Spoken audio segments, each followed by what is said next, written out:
Joining us here in Los Angeles, Democratic strategist Matthew Littman, CNN political commentator John Phillips, and talk radio host Mo Kelly. Also, CNN correspondents covering two international flashpoints which will confront the new president. Alexandra Field is in Seoul with the ongoing missile threat from North Korea, and Farai Savenzo on the growing military crisis in Gambia.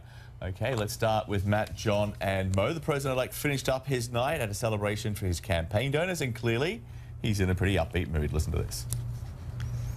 I was telling some people, the next time, 4 years from now, the next time, we're going to win the old-fashioned way. We have an election coming up in 2 years. We're going to get a lot of senators and a lot of congressmen elected. A lot. We're going to get a lot of them elected. So, John, it sounds like the next 4 years will be permanent campaign mode. And tell me, what did he mean by win it the old-fashioned way? Without Russian interference, perhaps? Run it on your record. That's what he's going to do. Talk about the Great Wall, talk about the nominee to the Supreme Court, talking about repealing Obamacare. Those are the things I believe he's going to talk about tomorrow. Everyone's asking the question, what's Trump going to say?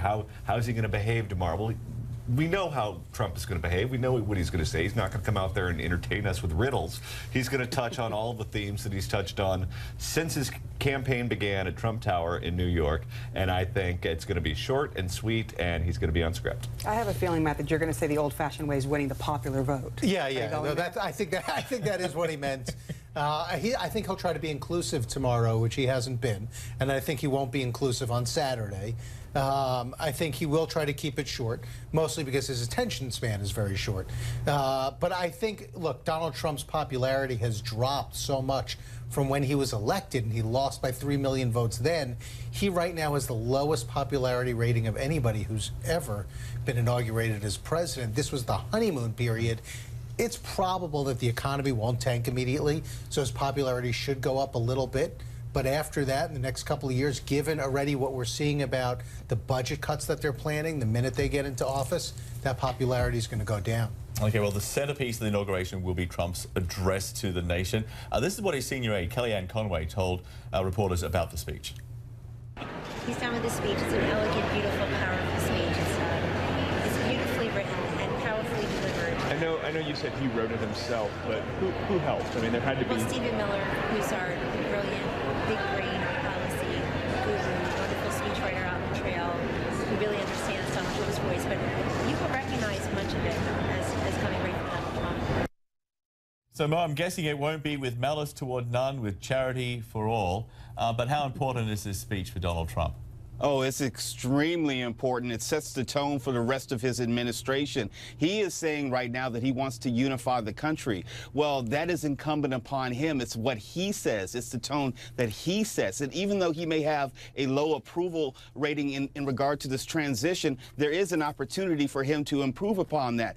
But he is the leader that he needs to be. He can't wait for someone else. He can't be responding to tweets. He can't be responding to criticism. He has to set the tone and be the steadying influence for all the world to follow. And that starts tomorrow. If he can't do it tomorrow, then when is he going to do it? I have a question for you guys. You know, we start thinking about this. Yes, the speech is important, but really it's what he does, correct? I mean, isn't that what people are looking forward to? And you've got a whole bunch of positions, nearly 700 that have to be filled, that are very key staff positions. Only 30 of those nominations have been put forward. We're talking about a lot of positions that need to be filled.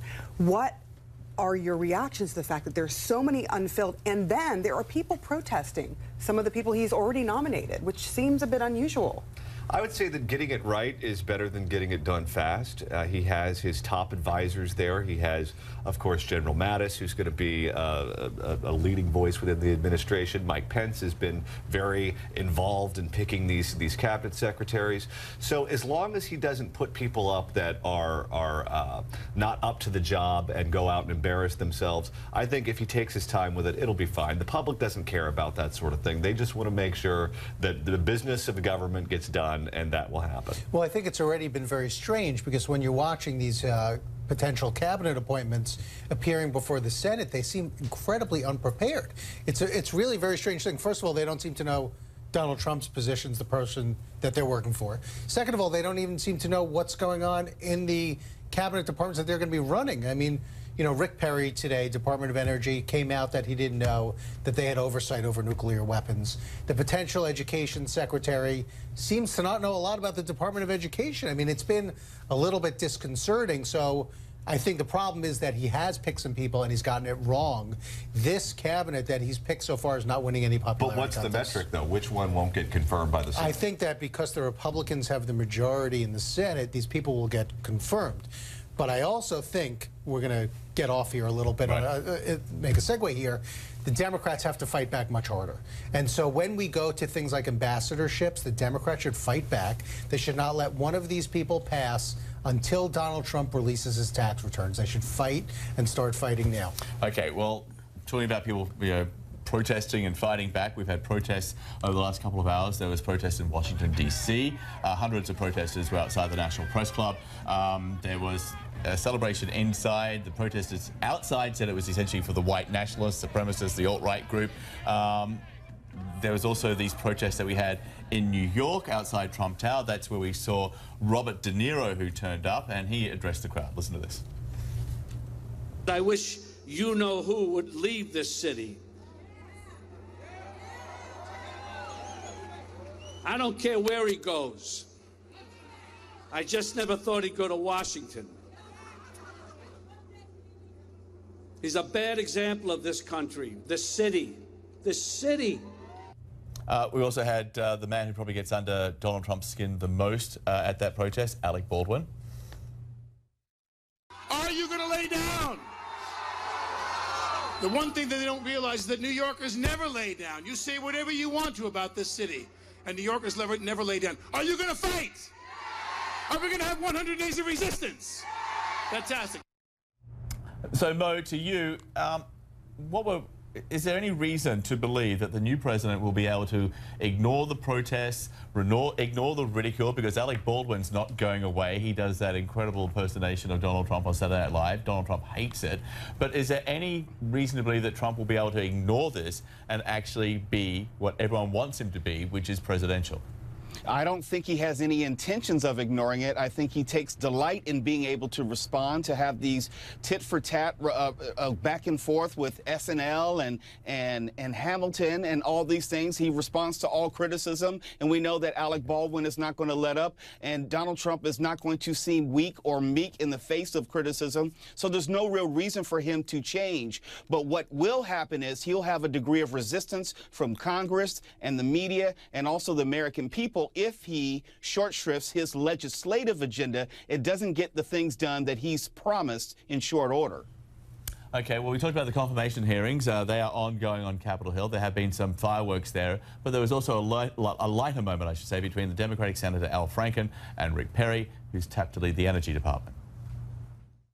Senator Franken.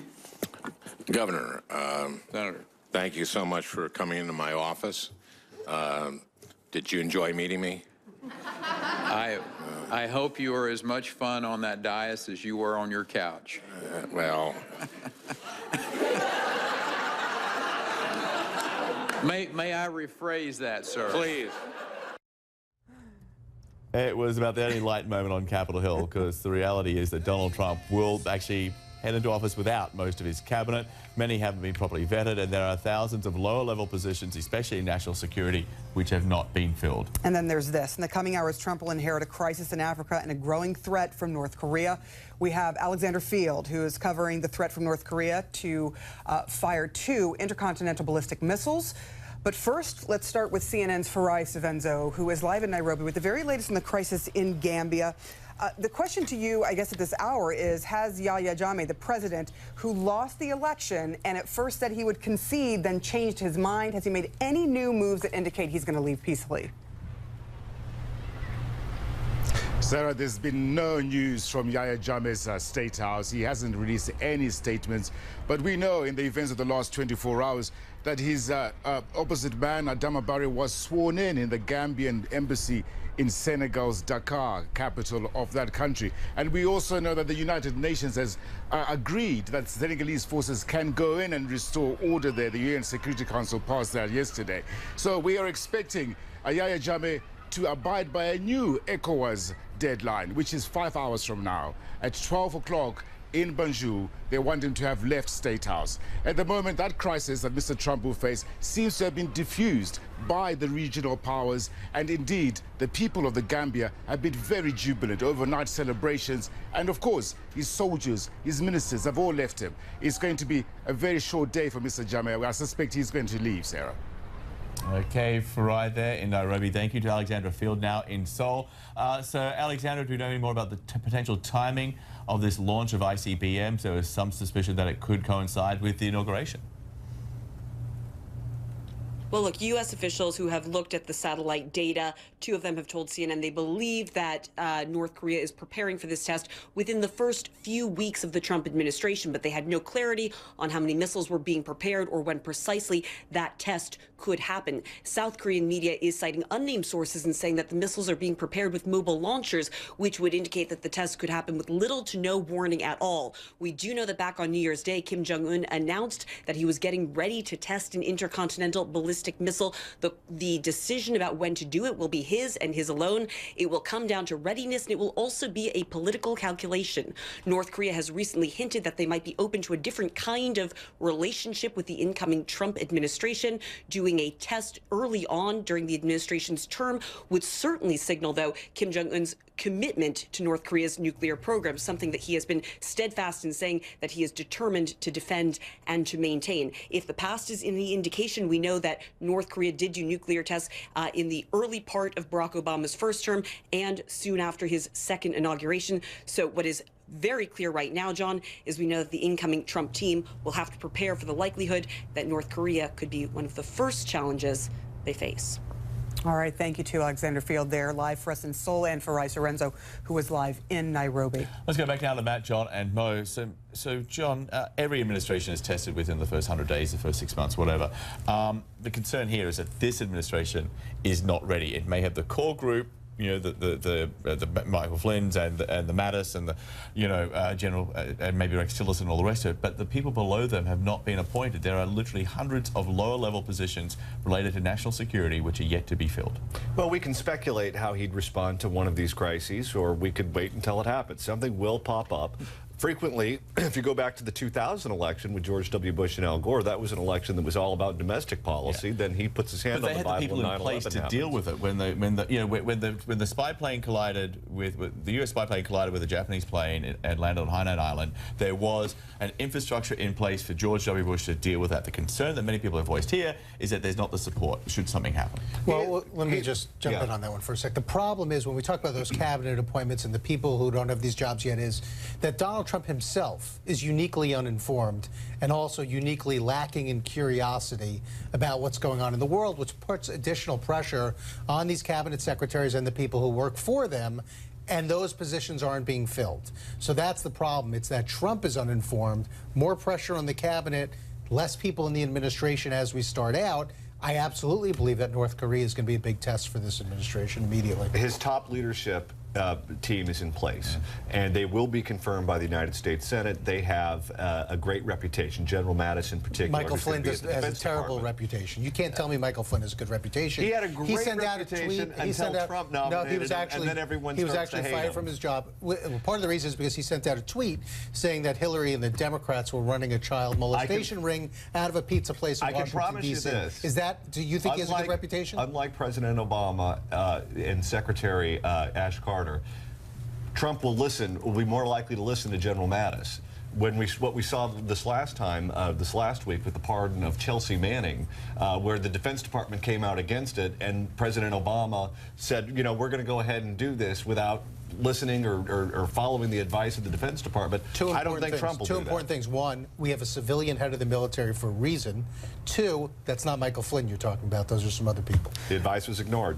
Mo, I'm curious, you know, President Obama, when he went into office, he didn't have everything filled either, and he let certain people stay on until he was able to fill those positions. Do you think Donald Trump is starting to do that now, or is it a bit late to be asking people, hey, can you stick around for a bit while I get this sorted out? Well, in this smooth transition of power, it assumes that you have someone who's going to be a part of that smoothness. To Matthew's point, we're not so sure that Donald Trump is curious. We're not so sure that anyone honestly has his ear, someone that he'll listen to, that he'll take the advice of, and actually act upon it with measured responses and pragmatic. And if you want to test any administration, it would be in the beginning when they have the least amount of experience, when they have the least amount of sure footing. So if you don't have your people in place and you have a head who is not actually listening to the advisors, then that's the time in which you're most vulnerable. All right, thank you so much to our panel here and to our reporters who are live for us from Seoul and from Nairobi. A lot of things going on in the world and domestically, so we'll see what happens. And, you know, everyone's talking about what's he going to do, what's he going to do, and I think there were some points made here. We have to wait and see, Absolutely. just like with every other president. Just hours away. Thanks, guys.